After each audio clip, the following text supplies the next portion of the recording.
नाज़रीन आपको अपडेट करें लाहौर से, जहां हमारे नुमाइंदा खसूसी बिलाल बलोच के मुताबिक लाहौर शहर में मंशियात के इस्तेमाल में तशवीशनाक हद तक इजाफा, बेघर और नामालूम मंशियात के आदी अफराद की हलाकतों का सिलसिला रुक ना सका।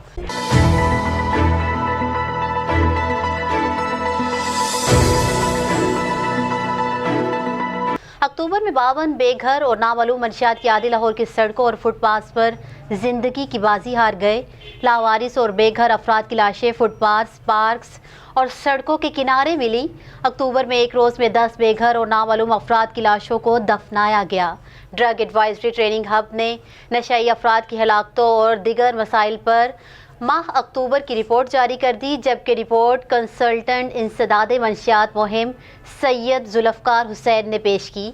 इस मौका पर vice chairman Adeel Rashid, coordinator Syed Mohsin, Imran Baloch समेत दीगर ने शिरकत की।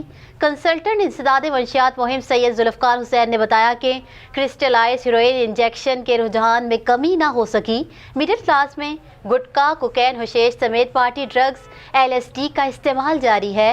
अक्टूबर 2020 में 35 जबकि रवां साल अक्टूबर 2021 में 52 बेघर मंशियात के आदी की अमवात हुई।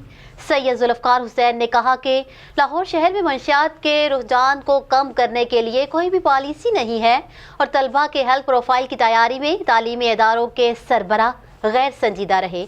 अक्टूबर में भी दाता दरबार, भाटी गेट, लारी अड्डा और TB सिटी के इलाकों में नामालूम मंशियात की आदी अफराद की अमवात की शरह ज़्यादा रही। मंशियात की आदी अफराद की बहाली और नए आने वाले अफराद को नशा से रोकने के लिए जामिया पॉलिसी चाहिए। न्यूज़ स्टूडियो से फिल वक्त इतना ही। मज़ीद अपडेट्स के लिए देखते रहिए BBC 11 हेडलाइंस न्यूज़।